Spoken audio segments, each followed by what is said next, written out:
Well, welcome back to the channel. Back in the car again. Please, if you're a biker though, don't switch off. This is just as relevant to you.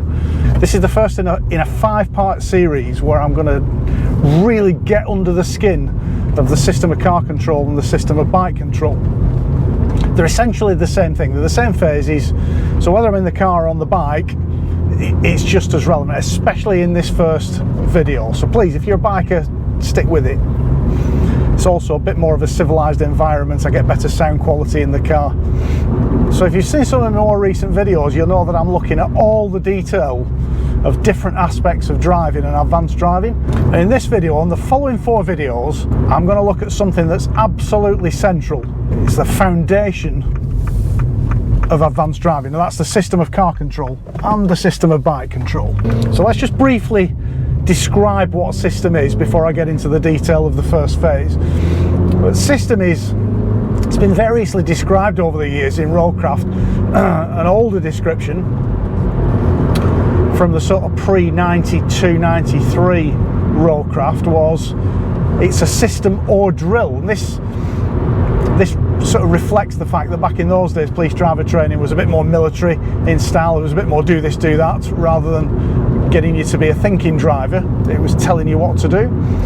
So the old definition of system was that it was a system or drill, each feature of which is considered in sequence on the approach to any hazard. And that all sounds very Sergeant Major-ish, doesn't it? But it was correct. You know, system is a routine. It's almost like a computer program that leads you through the same actions, or to consider the same actions on the approach to a hazard. A more modern definition of system is that it is a way of approaching and negotiating hazards that's safe, methodical, and leaves nothing to chance. And system effectively defines the things that you do on approach to a hazard. So when I'm talking about a hazard really in very basic terms is anything that you're going to need to deal with. It's this tractor on the left and the pedestrian on the right, and trying to find a right balance in between passing both of those safely. You know, it's these crests in the road. I can see some brake lights coming on up ahead. There's a corner. Corners, hill crest, bends, junctions, any one of a million things that you could encounter on the road is a hazard. And system is the routine that we apply on the approach to any of those hazards. And system is very cleverly designed. There was a big overhaul of system in the early 90s, and I know it was a bit of a combined effort. It was it was designed by a committee, but there was some very good brains, driving brains and riding brains are in that committee. And the system that they came up with, I think, is really good. It's universally applicable in all circumstances. And it gives you 5 phases, 5 things that you do on approach to a hazard. And those 5 things are information, position, speed, gear, and acceleration. Later editions of roadcraft have defined those as an information phase and 4 action phases. Still 5 phases, but the 4 action phases are the things that you do or that you might consider doing on the approach to a hazard. Moving your position, slowing down, changing gear, and accelerating. The things that you would do, things that everybody does when they're approaching a hazard and negotiating a hazard.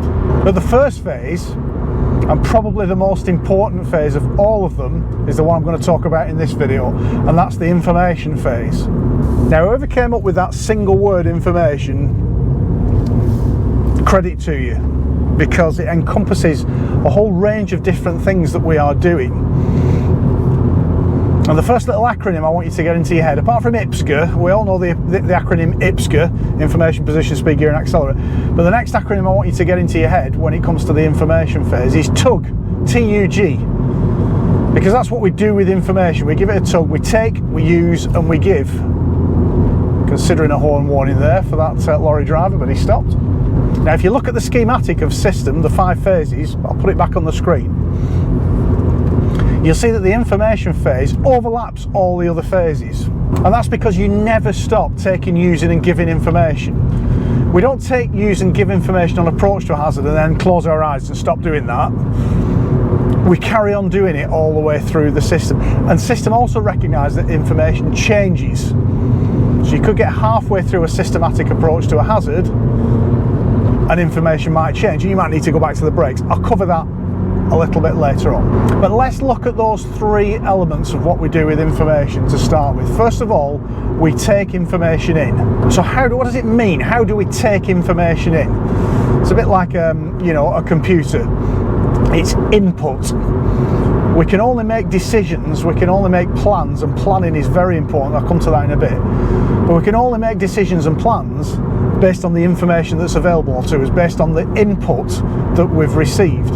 So if a computer is running through a program, it might receive input from a number of different sources. It might just be input from a keyboard or from a mouse, it might be from a camera, it might be speech recognition, it might be all those different elements that come together. Well, us as a driver, we require all this information, all this input, in order to help us make the correct decisions. So the first and the blatantly most obvious source of information for us is our eyes, is how we look down the road. Now, I've made previous videos about observations and planning, and I'll put links in the description below so that you can go and have a look at those, and that shows you a particular way that we look down the road in order to take information in. But effectively, I'm looking in the far distance, I'm looking in the mid distance, I'm looking in the foreground here in front of me, I'm looking to the sides as well, that's relevant, and I'm looking behind in the mirrors, the side mirrors and shoulder checks, in order to build up a picture of what's going on 360 degrees around the car, because all that information is relevant to me. I want to know what's happening behind. That affects my decisions as to what I'm going to do as I go forward down the road. I want to look in the far distance to pick out hazards that might develop for me, things that I might have to do something about. I'm going to look in the mid distance here to look at developing hazards, things that are starting to happen that I might immediately need to do something about. Looking in the foreground just to check that my course is still correct, my position's good. Looking behind again to make sure that nothing's happening behind that's going to affect me, and so on and so on and so on. Looking at road signs, looking at road condition, I'm looking at corners and limit points and bends. I'm looking at the behaviour and movement of other road users. Looking at the road conditions. I'm looking, and I'm scanning, and my eyes are moving around all the time to pick out the next potential hazard that I'm going to have to deal with. But there are other sources of information. As a driver or a rider, there are other sources of information. We can use our other senses as well to give us further information. If you ever pull up to a junction where it's a very limited view, maybe there's a stop sign, because it's a very limited view and we can't really see without peeping and creeping very carefully, we can't see if there's anything coming or not, wind your windows down. If we wind the windows down, that might help us to hear oncoming traffic. You can hear tyre noise and engine noise. Electric vehicles make an artificial sound these days. So as a driver, I might use that information to help inform me as to whether it's safe to pull out of a junction. Another way we can use our ears is, if you drive onto ice, one of the most noticeable factors of driving on ice, even if you haven't seen it, is that it gives off virtually no tyre noise at all. So the tyre noise that you can hear now coming from the car almost disappears if you drive onto ice. So again, you know, further information that you can take in through your ears, through sound. We use our sense of touch. I'm very much one for feeling what the car's doing, or feeling what the bike's doing especially. We can feel imperfections in the road surface. We can feel when the car's reaching its limit of grip. We can feel when grip is building up and releasing. We can feel the car accelerating and decelerating. And if the car isn't behaving in the way that we expect it to, we will feel that. We've got a good sense of feel. If we know what to expect from the car, we'll feel when it's doing something different. We'll feel it on the bike. So eyes, ears, fingers and backside especially, really, when it comes to feeling the car. Even your sense of smell. So more so on the bike, or if you drive a convertible car, if you smell diesel, that gets your hairs rising up on the back of your neck. What if I had any? It'd get the hairs rising up on the back of my neck. If you smell diesel, you know to look out for a slippery road surface. It's a very distinctive smell. I think perhaps the only sense that we don't actually use practically when we're driving is our sense of taste.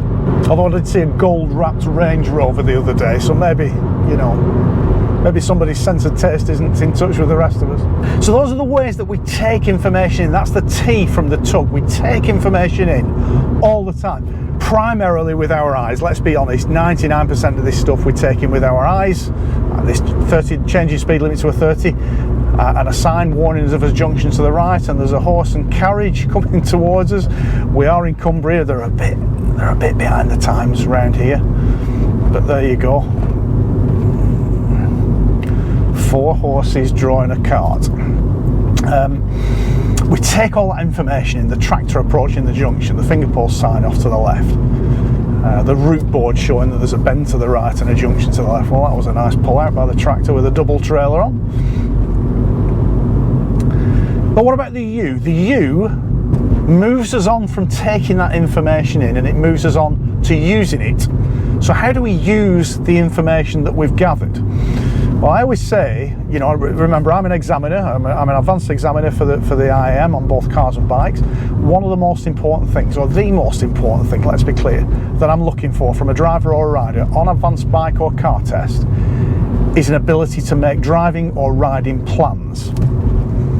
A good driver is constantly making plans. Now, a lot of people out there who've never done any additional driver or rider training, they drive along and they just pull out.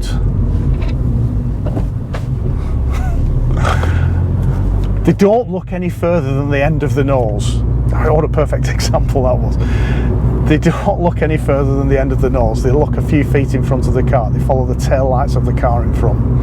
They might be following a bus in a busy town centre like this. It's only Penrith, but it's still a bit busy today. And they'll sit there staring at the back of the bus and staring at the brake lights, and then all of a sudden, unexpectedly, the bus will suddenly stop at a bus stop, you know, and start letting passengers on and off. And the driver that isn't making plans will go, oh, the bus is stopping, and they'll stop behind the bus. And then after a few seconds, they might start thinking, oh, I'll see if I can I pass the bus? And then they'll start edging out and looking out, and they end up stuck behind the bus for a long time, unnecessarily, because they're not making driving or riding plans.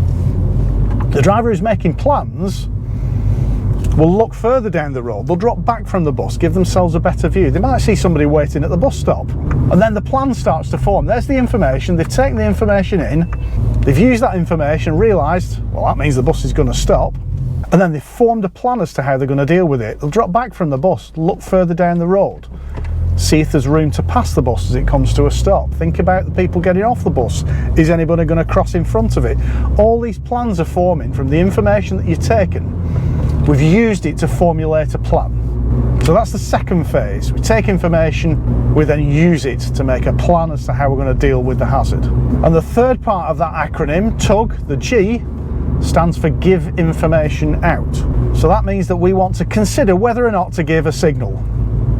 And a signal on the whole is usually an indicator, but there's lots of other signals that we can give out. We give signals with our brake lights, headlight flash, horn.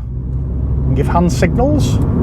I'm putting a signal on now to indicate I'm turning left at this roundabout. Now, I've made my feelings clear about signalling in another video. Again, I'll put the link in the description below, and the other video where I corrected myself on hand signals. But I think if we're in and amongst traffic, we should be regularly giving signals. It's our primary method of communicating with other drivers and letting them know what our intention is.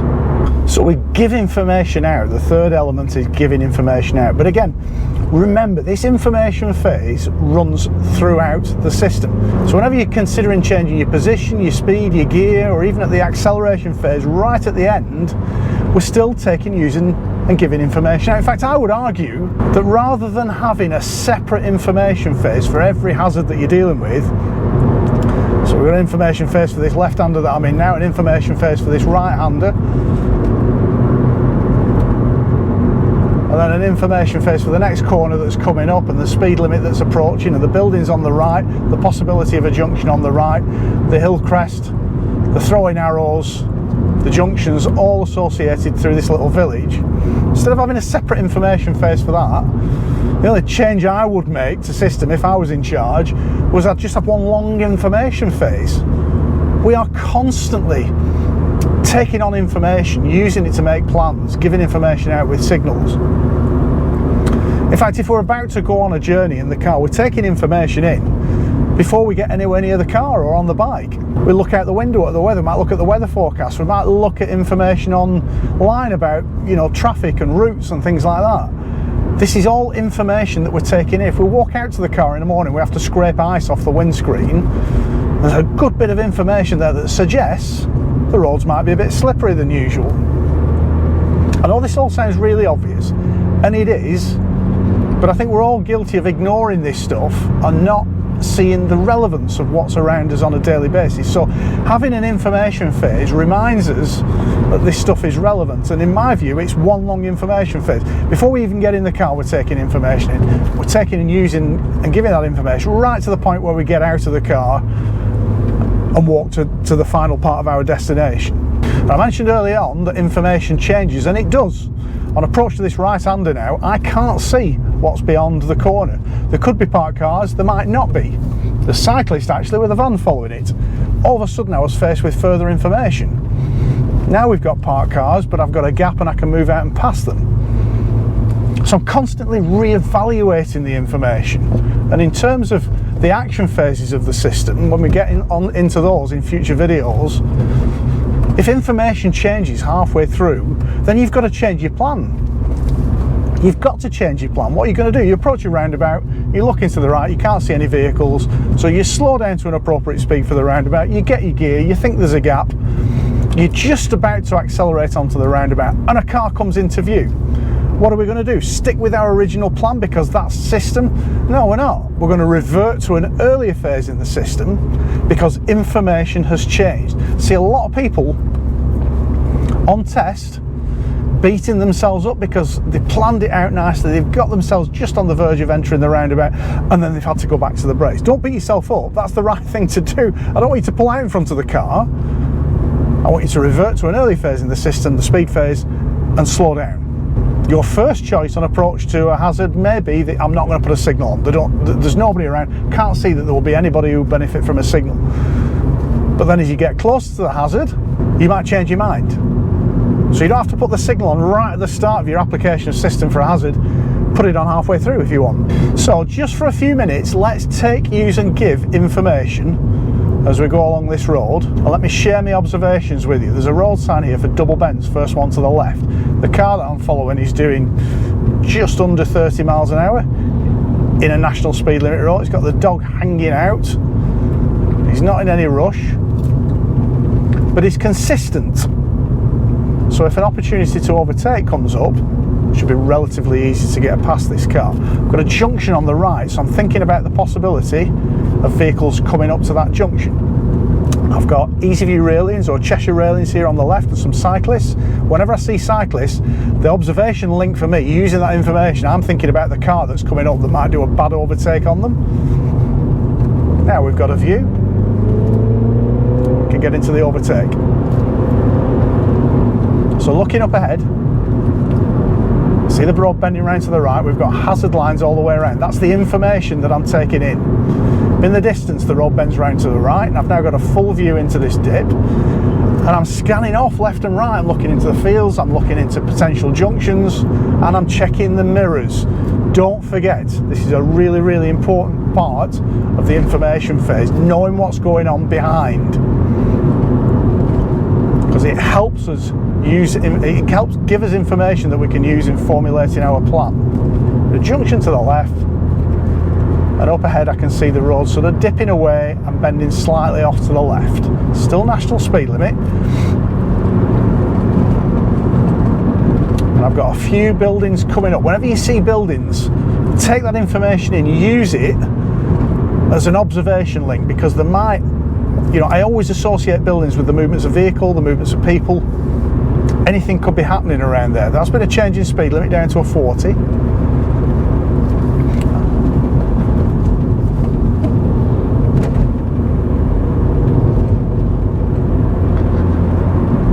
Like I say, buildings, we've got entrances. There's view mirror on the offside. That's to give people coming out of that entrance a view, but it gives me a clue that there's a limited view for people coming out of that junction. I need to be cautious. So there's a road sign here for a junction to the left. As part of your information phase, taking information in, the road signs are absolutely vital.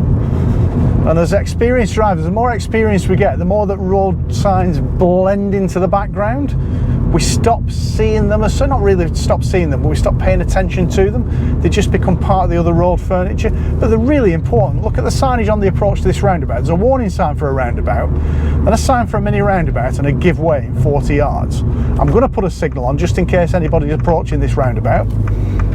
I'd rather their first view of me would be with a signal on, and even the pedestrian is a road user, they need a signal. This is an important thing to think of when you're giving information. Now this is Pooley Bridge. I know it gets quite busy with pedestrians and cyclists and people parking and all the rest of it, so I'm taking my time through it. Loads of information. A warning sign there though for traffic lights, and another warning sign for double bends, pedestrians in the road, an advisory speed limit of 20 miles an hour. There's the traffic lights on green. They can change, and they have done, so I'm checking the mirrors and coming down to a stop. There's so much going on in these slightly more built up areas that it's difficult to talk about everything that's happening. In fact, it's impossible to talk about everything that's happening. I can't talk fast enough. But what I'm doing is I'm prioritising hazards, and this is part of the using that information. I'm taking all the information that's available to me, and I'm using it to prioritise hazards in order of importance. And by importance, I mean, what do I need to do? Is there any hazards here that I need to do anything about? Keeping a really careful eye on these children on the right here, because they're not paying attention to the road, and I want to be sure they're not going to run out in front of me when I set off from here. I'm paying attention to the junction on the left. Is anything coming up to that junction? I'm looking behind me. I've got first gear, and away we go. So I'm going to take my time over the bridge.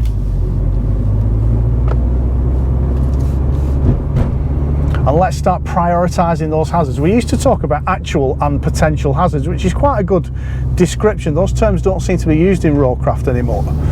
It seems to talk about potential and developing hazards, but essentially, you know, potential hazard is something that we might have to do something about, and we're going to spot those with our long distance observations. But an actual hazard or a developing hazard is something that's happening a bit closer to us that we're now going to have to do something about, and that's when we move on to the action phases of the system of car control. So I'm now prioritising hazards.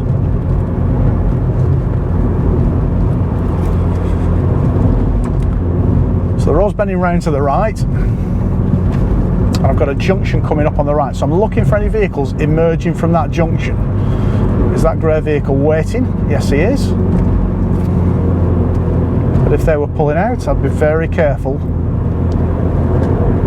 to avoid coming into conflict with them. So on this road, quite twisty, a typical motorcyclist there on the offside, coming round what to him is a right-hander with no view.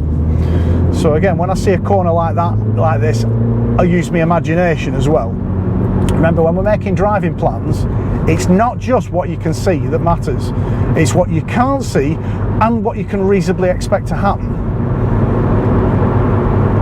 So as well as taking information in and basing our decisions on the information that's available to us, we're also filling the gaps with our imagination. This is really important. Fill the gaps with your imagination, with your experience. Can't see what's round this bend, but what can I expect to be round this bend? Pedestrians in the road. I give them a little bit of space. So I'm making an assessment of the car in front. They're pretty steady away, mid-30s again in a national speed limit road. So if an opportunity to overtake presents itself, I want to be ready for that. I'm already making a plan.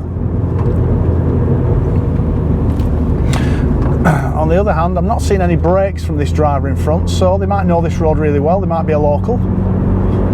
Dropping back to improve my view here.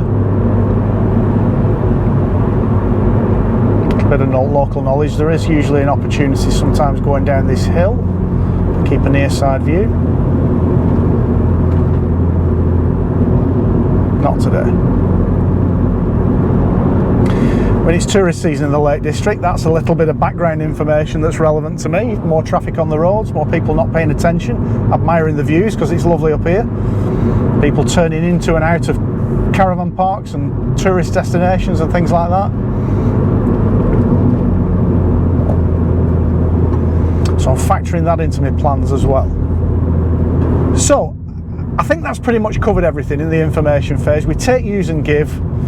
We take it in using all of our senses. And the information that we take in we then use to make driving plans based on what we can see, what we can't see, what we can reasonably expect to happen. And we also give information out with a variety of signals that are available to us as a driver and a rider. In the next video, I'll move on to the second phase of the system of car control, or the system of bike control, and that's position. So I hope you found that useful. especially if you're studying for an advanced driving course or test. It's good to have a bit more in-depth knowledge about the information phase and what it means. I sometimes think that some of the manuals and some of the instructors gloss over that information phase and move you directly on what you should be doing with the car or with the bike, or with the car or the bike's controls. But actually the information phase is not only is system the foundation of good driving and riding, but the information phase is the foundation of good application of system. So thanks for watching. Don't forget to go and have a look at the website, reglocal.com. Loads more information there about advanced and performance driving and riding, information about the books that I've written, and about how you can get a day's driver or rider coaching with me if you fancy it, fancy a ride out on some of these roads. Give us a follow as well on Twitter at reglocal. But for now, thanks very much for watching. We'll see you next time.